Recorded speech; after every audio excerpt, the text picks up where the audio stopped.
Ano po ang reaction ninyo nang nalaman ninyo na wala na si Ate Guy? Siyempre po, napasakit sa amin. Napakasakit po. Nakakadurog po ng puso.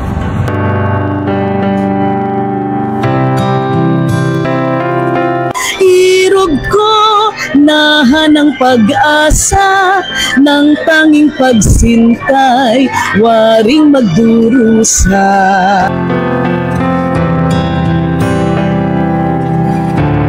Superstar Nora Aunor, dinagsa ng mga supporters sa unang araw ng pasilip sa publiko. Kung bago lang kayo dito sa aking YouTube channel, huwag kalimutan mag-subscribe at pindutin yun na rin ang notification bell para ma-notify kayo sa ating susunod na video. Maraming salamat!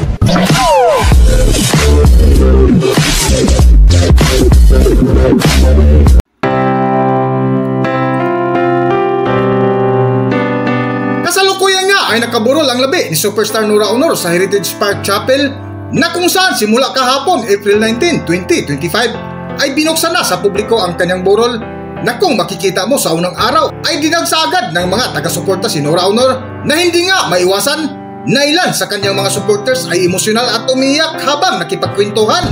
Ano po ang reaction ninyo nang nalaman ninyo na wala na si Ate Guy? Siyempre po, napasakit sa amin. Napakasakit po. Nakakadurog po ng puso. Yes. Ganun din po. Nabigla. Hindi po namin kayang tanggap. Ilang taon na kayong tagahanga ng Ate Guy? Ako po, 9 years old pa lang ako. Tagahanga na niya ako. Ang original na fan po niya ay yung ate ko. Pang-5 po siya, ako pang-7. Nasama po niya ako sa mga panonood ng TV. Makikipanood po kami sa kapitbahay para lang mapanood sila. Ikaw, Tess, ilang taon ka? Bali, yung sa Superstar po, mag-umpisa. Kasi yung nanay ko po, at saka yung ahin ko, Noranian po. Doon po ako nag-umpisa. Tapos, bali, nag-grow po siya nung Himala days. So, paano nyo nalaman na wala na si Ate Guy? Happy tips po. May chat lang po kami yung mga tools po sa amin si Ate Guy. Kami po yung happy tips. May ilang narawan kung paano na patch ni Ate Guy yung buhay.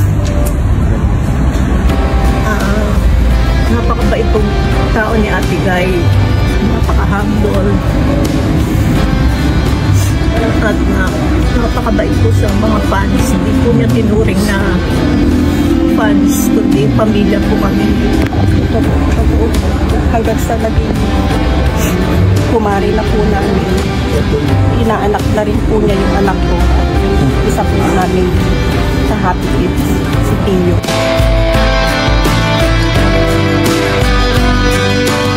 Bukod nga sa mga umiiyak na mga supporters ni Nora Aunor ay naghandog din ng isang awitin ang mga fans ng yumaong superstar na si Nora Aunor na kung saan inawitan ng Noranians ang kanilang idolo ng 1976 hit song ng bandang Cinderella, ang superstar ng buhay ko. Para sa highlights ng kaganapan, narito ating panoorin ang nakakaantig puso na video. Narito ang video.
pag-asa ng tanging pagsintay, waring magdurusa.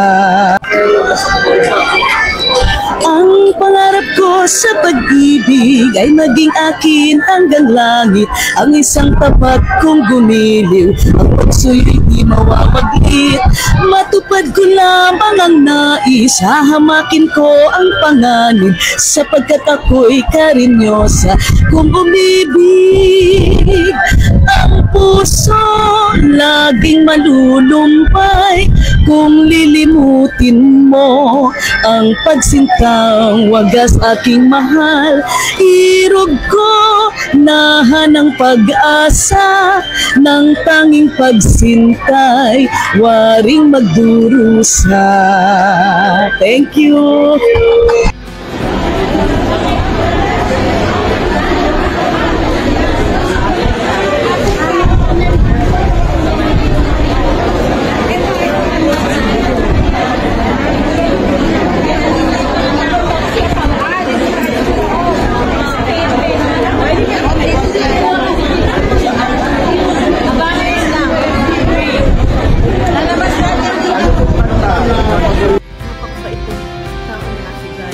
Hanggang dito na lang muna ang ating video, at kung nagustuhan nyo, huwag kalimutan mag-subscribe at pindutin nyo na rin ang notification bell para ma-notify kayo sa ating susunod na video. Maraming salamat! Fans, kundi pamilya.